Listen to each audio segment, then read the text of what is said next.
All right, welcome back. As we come back from the break, you may wonder why I'm chuckling. Hey, look, these guys are pretty funny guys off the camera. I know they have to be behaved every now and then. There's always a point of time when you can have fun, and then you got to get really serious as to what y'all all do.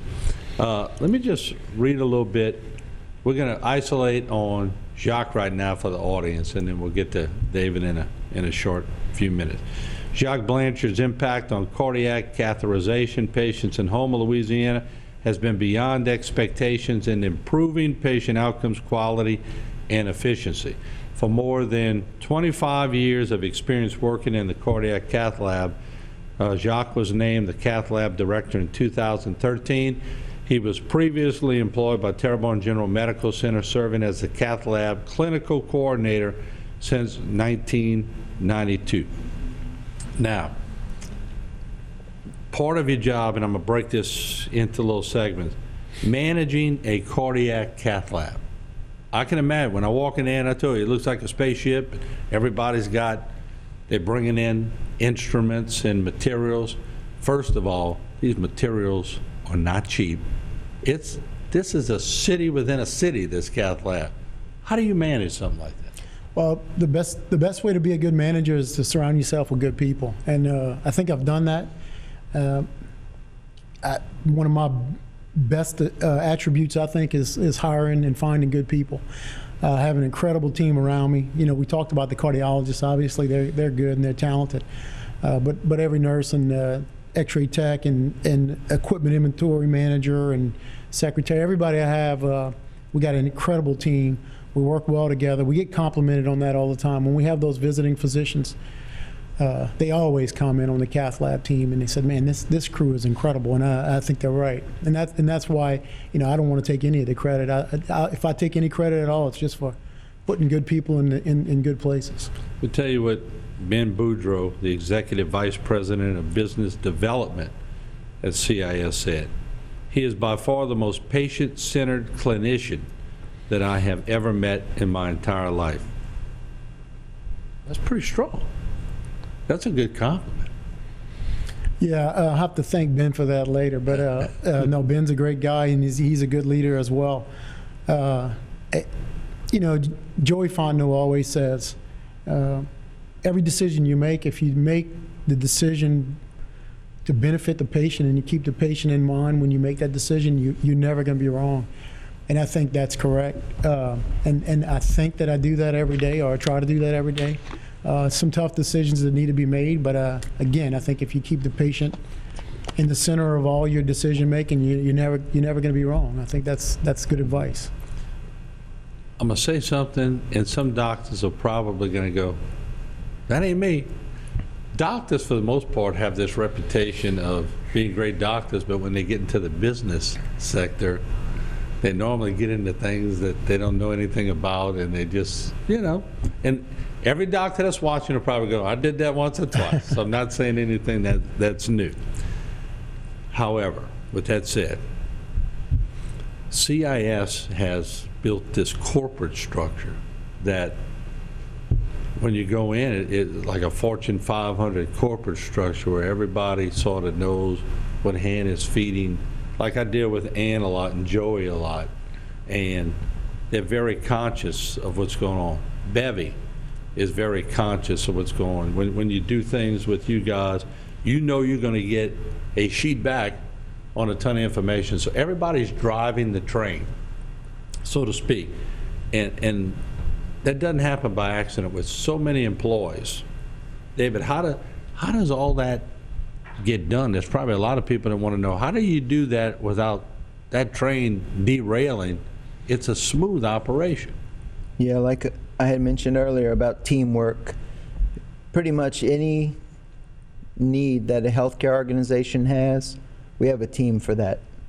Whether it's risk management, research, in our field, pacemakers and Coumadin and reception, pretty every aspect of the practice, there's a team for that, and there's a team leader that helps keep that team on track.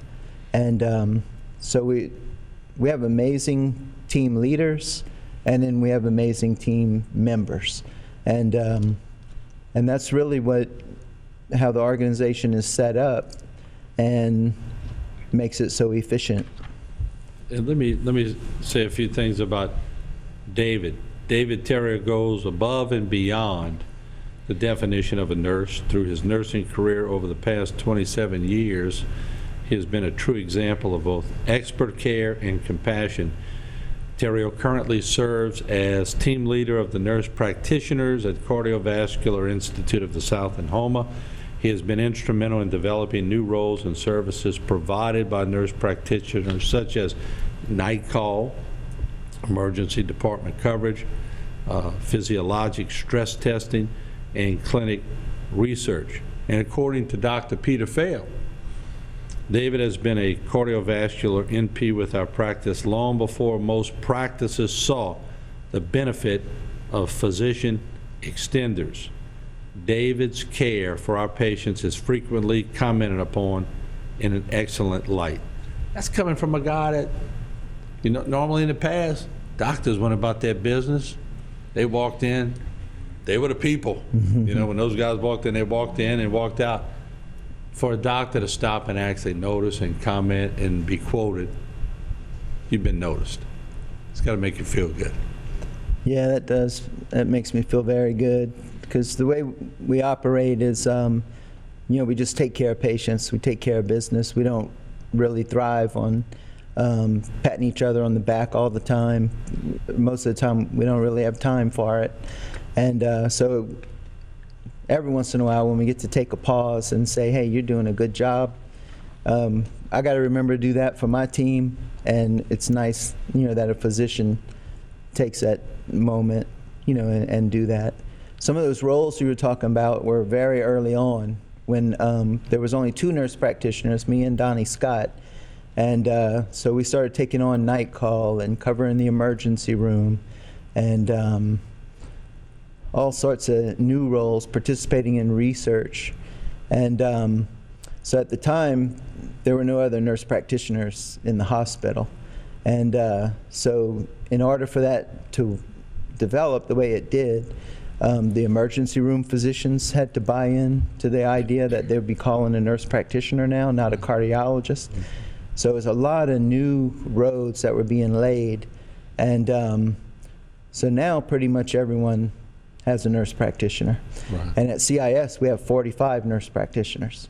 So I'm thankful, that I was part of that early on, and that we showed that we could do it effectively, and in some way it created opportunities for other people to continue doing that work. Just for people joining us, we have Mr. David Theriot, Mr. Jacque Blanchard. Let me tell you, they HealthCare Heroes, which was chosen, and once again I want to reiterate, this was not just chosen in Houma. This was chosen in a metro area where the competition is fierce, I'm quite sure.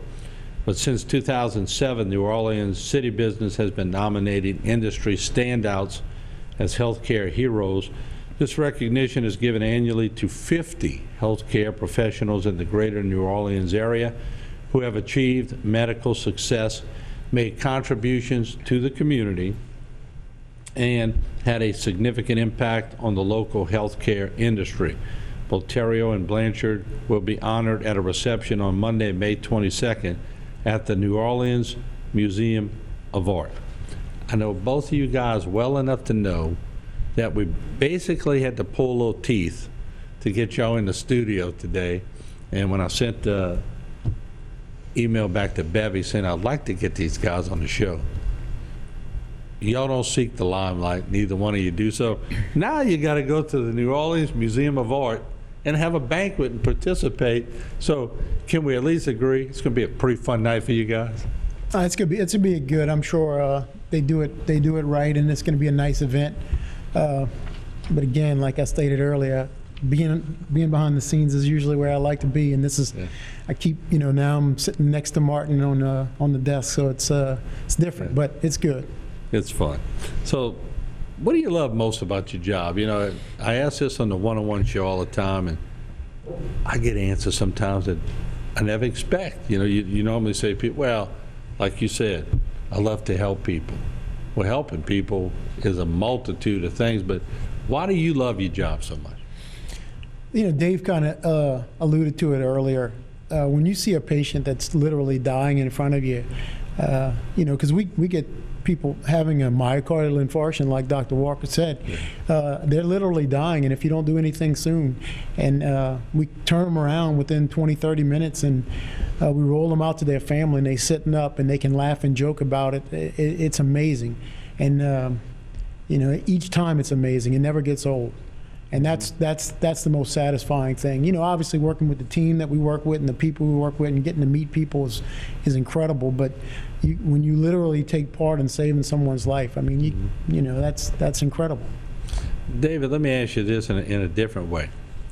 When we're watching our TV sets here in the studio and we see interference come across our channel, well, we know it's either caused by a 60-cycle hum, and I know I'm going off the beaten path, but I got a point to that. 60-cycle hum where we have to correct an electrical problem that's causing interference, or it could be adjacent channel interference. It could be a bunch of things going on.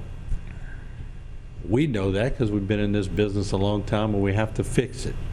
When somebody comes in and they're having symptoms, and they see you first, and they're having chest pains or numbness in the arms and all, is it just a clear-cut method? Sometimes there's a puzzle that's not the same puzzle as you saw in someone else 12 hours ago. You got to figure that puzzle out, don't you? Right.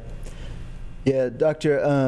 Aben refers to it as clinical acumen, where you go to the bedside and you thoughtfully work through this process. What is this patient having? What does the data show?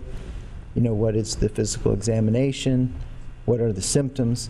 And really, each patient is unique. You can't just see every patient as it's that they're all the same. Every patient is unique. Mm-hmm. And if you're not really being astute and thinking about this patient, then you may overlook something, or you may assume something's there that's not there. So to me, just every patient, you take them as one person, and you work through the problem, and then you get to the bottom of it, and you take care of the problem. We'll take another short break. When we come back, I'm going to go into some of the more challenging parts of their job. Everybody who loves their job always has a few days where something is very challenging, and they have to work through those things, whether it's office things or things in the labs that I guess the fear of things that may go wrong that you have to psych yourself up for and get them done, because nothing goes perfect in an imperfect world. So we'll find out a little more key to how they do those things and how they get past them when we come back. Don't go away.